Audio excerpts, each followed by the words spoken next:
ॐ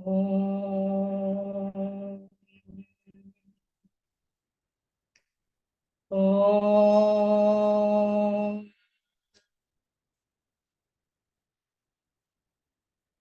ॐ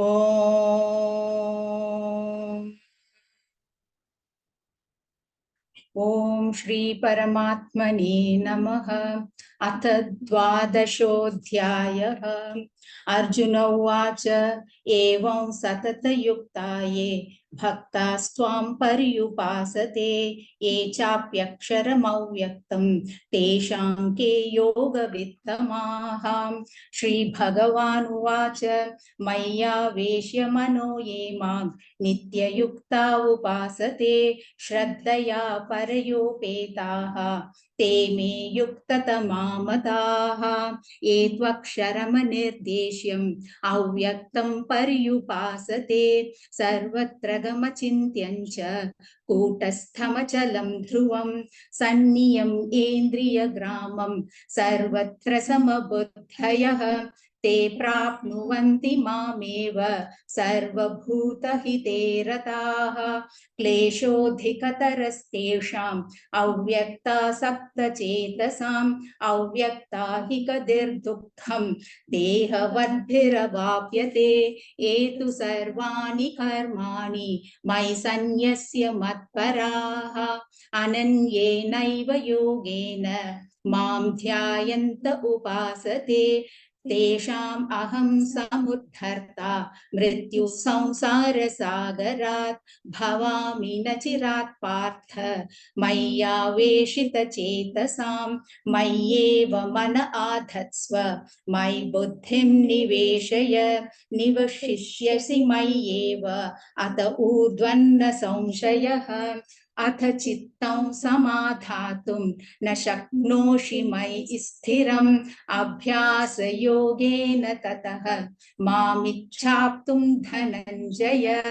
अभ्यासेऽप्यसमर्थोऽसि मत्कर्मो परमो भव मदर्थमपि कर्माणि कुर्वन् सिद्धिमवाप्स्यसि अथैतदप्यशक्तोऽसि कर्तुं मद्योगमाश्रितः सर्वकर्मफलत्यागं ततः कुरु यदात्मवान् श्रेयो हि ज्ञानमभ्यासात् ज्ञानात् ध्यानौ विशिष्यते ध्यानात् कर्मफलत्यागः त्यागाश्चान्तिरनन्तरम्। अद्वेष्टा सर्वभूतानां मैत्रः करुण एव च निर्ममो निरहङ्कारः समदुःखसुखः क्षमी सन्तुष्टः सततं योगी यदात्मा दृढनिश्चयः मय्यर्पितमनो बुद्धिः यो मद्भक्तः स मे प्रियः यस्मान्नो द्विजते लोकः लोकानो द्विजते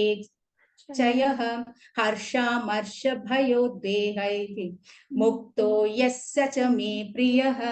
अनपेक्षः शुचिर्दक्षः उदासीनो गतव्यतः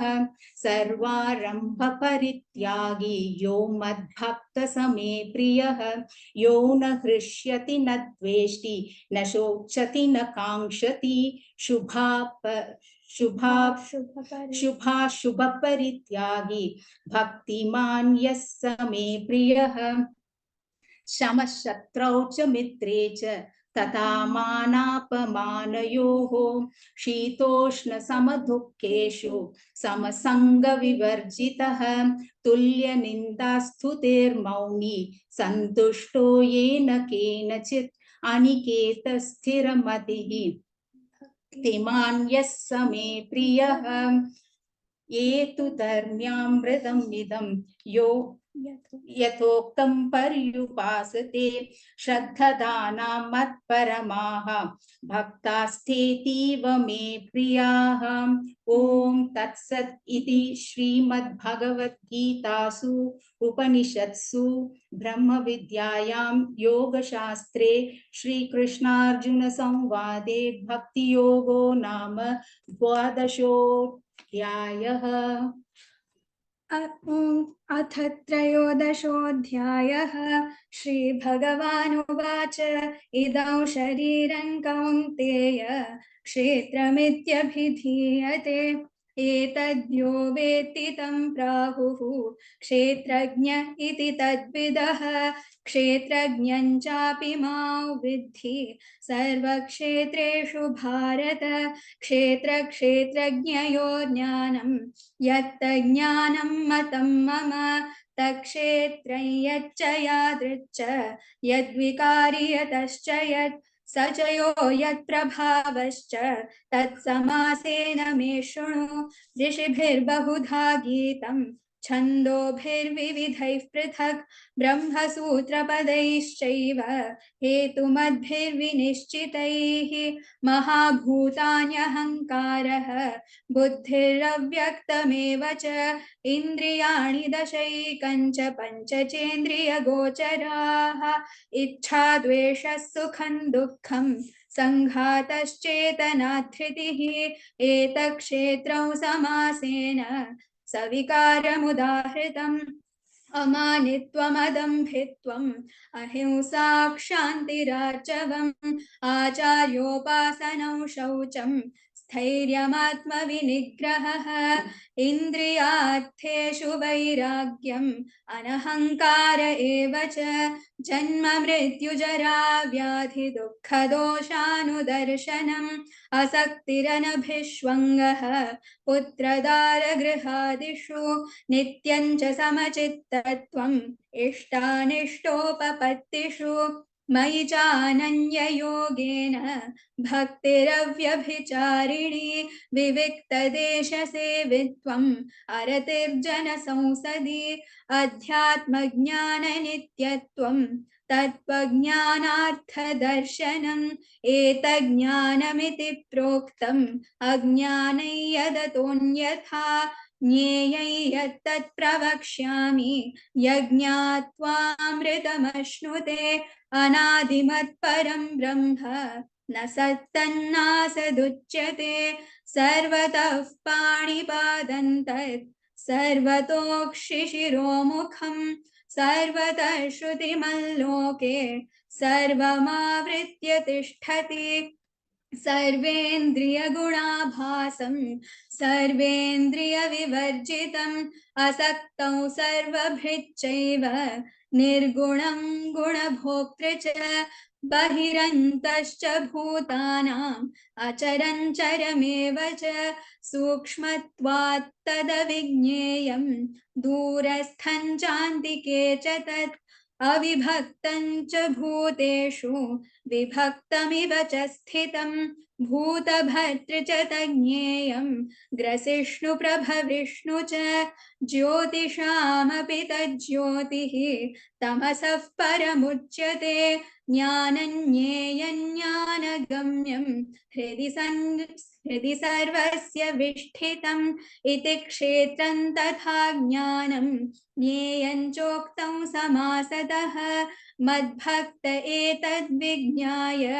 मद्भावायोपपद्यते प्रकृतिं पुरुषं चैव विध्यनादि उभावपि विकारांश्च गुणांश्चैव विद्धि प्रकृतिसम्भवान् कार्यकरणकर्तृत्वे हेतुः प्रकृतिरुच्यते पुरुषः सुखदुःखानां भोक्तृत्वे हेतुरुच्यते पुरुषः प्रकृतिस्थो हि भुङ्क्ते प्रकृतिजान् गुणान् कारणं गुणसङ्गोऽस्य सदसद्योनिजन्मसु उपद्रष्टानुमन्ता च भर्ता भोक्ता महेश्वरः परमात्मेति चाप्युक्तः देहेऽस्मिन् पुरुषः परः य एवं वेत्ति पुरुषं प्रकृतिं च गुणैः सह सर्वथा वर्तमानोऽपि न स भूयोऽभिजायते ध्यानेनात्मनि पश्यन्ति केचिदात्मानमात्मना अन्ये साङ्ख्येन योगेन कर्मयोगेन चापरे अन्ये त्वेवमजानन्तः श्रुत्वान्येभ्य उपासते तेऽपि चाति तरन्त्येव मृत्युं श्रुतिपरायणाः यावत् सञ्जायते किञ्चित् सत्त्वं स्थावरजङ्गमं क्षेत्रक्षेत्रज्ञसंयोगात् तविद्धि भरतर्षभ समौ सर्वेषु भूतेषु तिष्ठन्तं परमेश्वरं विनश्यत्स्व विनश्यन्तं यः पश्यति स पश्यति समं पश्यन् हि सर्वत्र समवस्थितमीश्वरं न हि नस्त्यात्मनात्मानं ततो याति परां गतिं प्रकृत्येव च कर्माणि क्रियमाणानि सर्वशः यः पश्यति तथात्मानम्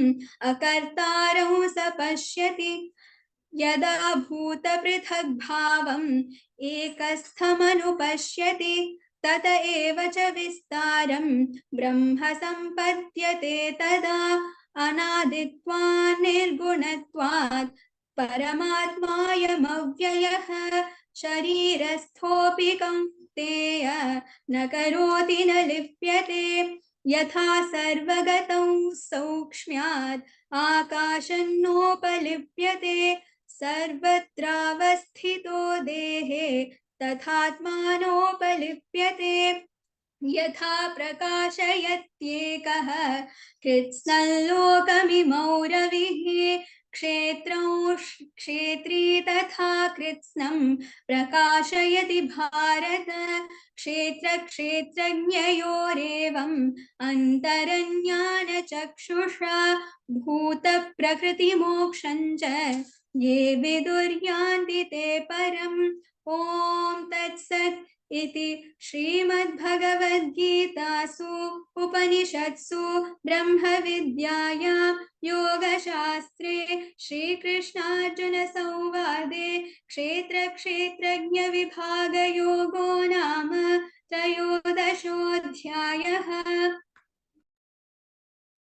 अथ चतुर्दशोऽध्यायः गुणत्रयविभागयोगः। श्रीभगवानुवाच परं भूयः प्रवक्ष्यामि ज्ञानानां ज्ञानमुत्तमं यज्ञात्वा मुनयः सर्वे परां सिद्धिमितो गताः इदं ज्ञानमुपाश्रित्य मम साधर्म्यमागताः सर्गेऽपि नोपजायन्ते प्रलयेन व्यथन्ति च मम योनिर्महद्ब्रह्म तस्मिन् गर्भं दधाम्यहं सम्भवः सर्वभूतानां ततो भवति भारत सर्वयोनिषु कौन्तेय मूर्तयः सम्भवन्ति याः तासां ब्रह्म महद्योनिः अहं बीजप्रदः पिता सत्त्वं रजस्तम इति गुणाः प्रकृतिसम्भवाः निबध्नन्ति महाबाहो देहे देहिनमव्ययम् तत्र सत्त्वं निर्मलत्वात् प्रकाशकमनामयम् सुखसङ्गेन बध्नाति ज्ञानसङ्गेन चानघ रजो रागात्मकं विद्धि तृष्णासङ्गसमुद्भवम् तन्निबध्नाति कौन्तेय कर्मसङ्गेन देहिनम् तमस्त्वज्ञानजं विद्धि मोहनं सर्वदेहिनां प्रमादालस्य निद्राभिः तन्निबध्नाति भारत तत्त्वं सुखे सञ्जयति रजः कर्मणि भारत ज्ञानमावृत्य तु तमः प्रमादे सञ्जयत्युत रजस्तमश्चाभिभूय सत्त्वं भवति भारत रजः सत्त्वं तमश्चैव तमः सत्त्वं रजस्तथा सर्वद्वारेषु देहेऽस्मिन् प्रकाश उपजायते ज्ञानं यदा तदा विद्यात् विवृद्धं सत्त्वमित्युत लोभः प्रवृत्तिरारम्भः कर्मणामशमस्पृहा रजस्येतानि जायन्ते विवृद्धे भरतर्षभ अप्रकाशो प्रवृत्तिश्च प्रमादो मोह एव च तमस्येतानि जायन्ते विवृद्धे कुरु नन्दन यदा सत्त्वे प्रवृद्धे तु प्रलयं याति देहभृत् तदोत्तमविदाल्लोकान् अमलान् प्रतिपद्यते रजसि प्रलयं गत्वा कर्मसङ्गिषु जायते तथा प्रलीनस्तमसि मूढयोनिषु जायते कर्मणः सुकृतस्याहुः सात्विकं निर्मलं फलं रजसस्तु फलं दुःखम् अज्ञानं तमसः फलं सत्त्वात् सञ्जायते ज्ञानं रजसो लोभ एव च प्रमादमोहौ तमसः भवतो ज्ञानमेव च ऊर्ध्वं गच्छन्ति सत्त्वस्थाः मध्ये तिष्ठन्ति राजसाः जघन्यगुणवृत्तिस्थाः अधो गच्छन्ति तामसाः नान्यं गुणेभ्यः कर्तारं यदा द्रष्टानुपश्यति गुणेभ्यश्च परं वेत्ति मद्भावं सोऽधिगच्छति गुणानेतानतीत्यत्रीन् देहि देहसमुद्भवान् जन्म मृत्युजरा दुःखैर्विमुक्तो मृतमश्नुते अर्जुन उवाच कैर्लिङ्गैः स्त्रीन् गुणानेतान् अतीतो भवति प्रभो किमाचारः कथं चैतान् त्रीन् गुणानतिवर्तते श्रीभगवानुवाच प्रकाशं च प्रवृत्तिं च मोहमेव च पाण्डव न द्वेष्टि सम्प्रवृत्तानि न निवृत्तानि काङ्क्षति उदासीनवदासीनः गुणैर्यो न विचाल्यते गुणा वर्तन्त इत्येव योऽवतिष्ठति नेङ्गते समदुःखसुखस्वस्थः समलोष्टाश्मकाञ्चनः तुल्यप्रिया प्रियो धीरः तुल्यनिन्दात्मसंस्तुतिः मानापमानयोस्तुल्यः तुल्यो मित्रारिपक्षयोः सर्वारम्भपरित्यागी गुणातीतः स उच्यते माञ्चयो व्यभिचारेण भक्तियोगेन सेवते स गुणान् समतीत्यैतान् ब्रह्म भूयाय कल्पते ब्रह्मणो हि प्रतिष्ठाहम् अमृतस्याव्ययस्य च शाश्वत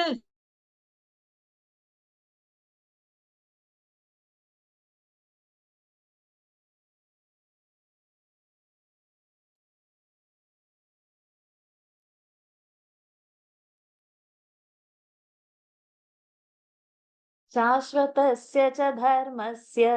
सुखस्यैकान्तिकस्य च ॐ तत्सत् इति श्रीमद्भगवद्गीतासु उपनिषत्सु ब्रह्मविद्यायां योगशास्त्रे श्रीकृष्णार्जुनसंवादे गुणत्रयविभागयोगो नाम चतुर्दशोऽध्यायः अथ पञ्चदशोऽध्यायः पुरुषोत्तमयोगः श्रीभगवानुवाच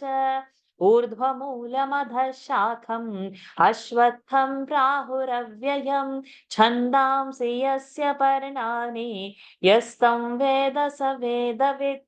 अधश्चोर्ध्वं प्रसृतास्तस्य शाखाः गुणप्रवृद्धा विषयप्रवालाः अधश्च मूलान्यनुसन्ततानि कर्मानुबन्धीनि मनुष्यलोके न रूपमस्येह तथोपलभ्यते नान्तो न चादिर्न च सम्प्रतिष्ठा अश्वत्थमेनं सुविरूढमूलम् असङ्गशस्त्रेण दृढेन छित्त्वा ततः पदं तत्परिमार्गितव्यम् यस्मिन् गता न निवर्तन्ति भूयः तमेव चाद्यं पुरुषं प्रपद्ये यतः प्रवृत्तिः प्रसृता पुराणी निर्मानमोहाजितसङ्गदोषाः अध्यात्मनित्या विनिवृत्तकामाः द्वन्द्वैर्विमुक्ताः सुखदुःखसंज्ञैः गच्छन्त्यमूढाः पदमव्ययं तत् न तद्भासयते सूर्यः न शशाङ्को न पावकः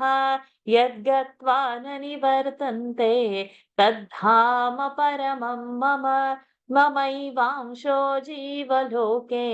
जीवभूतः सनातनः मनःषष्ठानीन्द्रियाणि प्रकृतिस्थानि कर्षति शरीरं यदवाप्नोति यच्चाप्युत्क्रामतीश्वरः गृहीत्वैतानि संयाति वायुर्गन्धानि भाषयात् श्रोत्रं चक्षुस्पर्शनं च रसनं घ्राणमेव च अधिष्ठाय मनश्चायं विषयानुपसेवते उत्क्रामन्तं स्थितं वापि भुञ्जानं वा गुणान्वितं विमूढानानुपश्यन्ति पश्यन्ति ज्ञानचक्षुषः यतन्तो योगिनश्चैनं पश्यन्त्यात्मन्यवस्थितं यतन्तोऽप्यकृतात्मानः नैनं पश्यन्त्यचेतसः यदादित्यगतं तेजः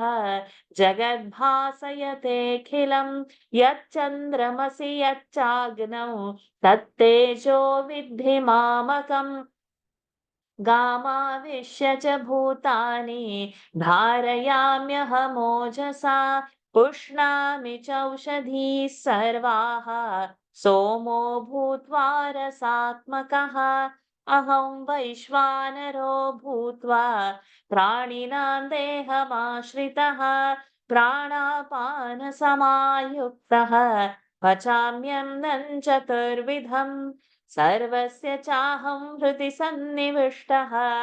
मत्तस्मृतिर्ज्ञानमपोहनं च वेदैश्च सर्वैरहमेव वेद्यः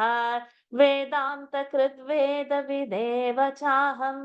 द्वाविमौ पुरुषौ लोके क्षरश्चाक्षर एव च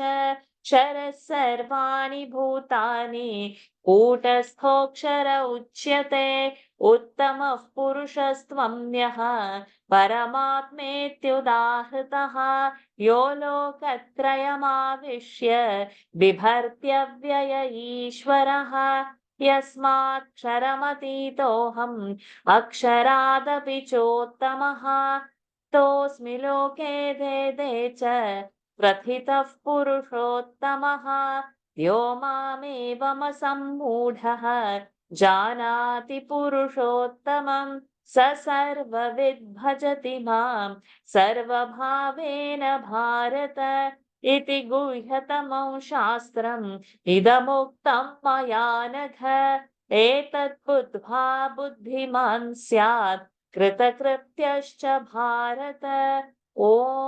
तत्सत् इति श्रीमद्भगवद्गीतासु उपनिषत्सु ब्रह्मविद्यायां योगशास्त्रे श्रीकृष्णार्जुनसंवादे पुरुषोत्तमयोगो नाम पञ्चदशोऽध्यायः। अथ षोडशोऽध्यायः दैवासुरसम्पद्विभागयोगः श्रीभगवानुवाच अभयं सत्त्वसंशुद्धिः ज्ञानयोगव्यवस्थितिः दानन्दमश्च यज्ञश्च स्वाध्यायस्तप आर्जवम् अहिंसा सत्यमक्रोधः त्यागः शान्तिरपैशुनम्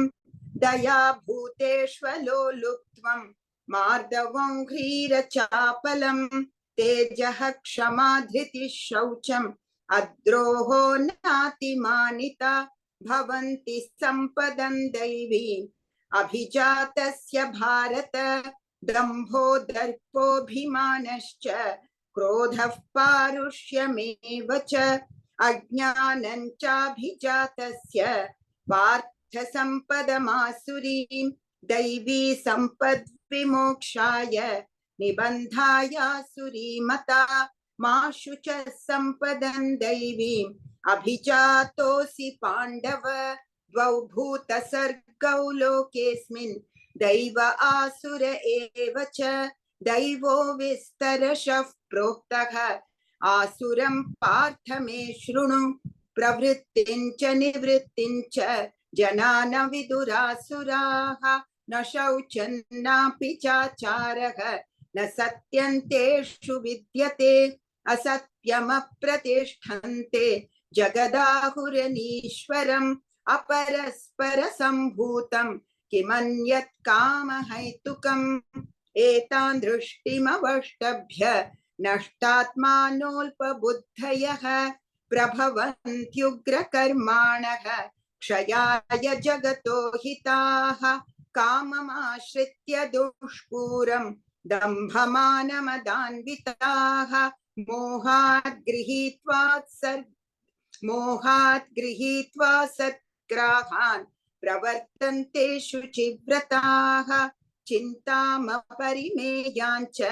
प्रलयान्तामुपाश्रिताः कामोपभोगपरमाः एतावदिति निश्चिताः आशापाशशतैर्बद्धाः कामक्रोधपरायणाः ईहन्ते कामभोगार्थम् अन्यायेनार्थसञ्चयान् इदमद्य मया लब्धम् इमं प्राप्स्ये मनोरथम् इदमस्तीदमपि मे भविष्यति पुनर्धनम् असौ मया हतः शत्रुः हनिष्ये चापरानपि ईश्वरोऽहमहं भोगी सिद्धोऽहं बलवान् सुखी आढ्योऽभिजनवानस्मि कोऽन्योऽस्ति सदृशो मया यक्ष्ये दास्यामि मोदिष्ये इत्यज्ञानविमोहिताः अनेकचित्तविभ्रान्ताः मोहजालसमावृताः प्रसक्ताः कामभोगेषु पतन्ति नरकेषु च आत्मसम्भाविताः स्तब्धाः धनमानमदान्विताः यजन्ते नाम यज्ञैस्ते दम्भेनाविधिपूर्वकम् अहङ्कारं बलं दर्पं कामं क्रोधं च संश्रिताः मामात्मपरदेहेषु प्रद्विषन्तोऽभ्यसूयकाः तानहं द्विषतः क्रूरान् संसारेषु नराधमान् क्षिपां यजस्रमशुभान् आसुरीष्वेव योनिषु आसुरी योनिमापन्नाः मूढा जन्मनि जन्मनि मामप्राप्यैव कौन्तेय ततो यान्त्यधमां गतिं त्रिविधं नरकस्येदं द्वारन्नाशनमात्मनः कामः क्रोधस्तथा लोभः तस्मादेतत्त्रयं त्यजेत् एतैर्विमुक्तः कौन्तेय तमोद्वारैस्त्रिभिर्नरः आचरत्यात्मनः श्रेयः ततो याति परां गतिम् यः शास्त्रविधिमुत्सृज्य वर्तते कामकारतः न स सिद्धिमवाप्नोति न सुखं न परां गतिम् तस्मात् शास्त्रं प्रमाणन्ते कार्याकार्यव्यवस्थितौ ज्ञात्वा शास्त्रविधानोक्तं कर्म कर्तुमिहार्हसि ॐ तत्सत् इति श्रीमद्भगवद्गीतासु उपनिषत्सु ब्रह्मविद्यायां योगशास्त्रे श्रीकृष्णार्जुन संवादे दैवासुरसम्पद्विभागयोगो नाम षोडशोऽध्यायः हरिः ओम् श्रीगुरुभ्यो नमः हरिः ओम् श्रीकृष्णार्पणमस्तु ओ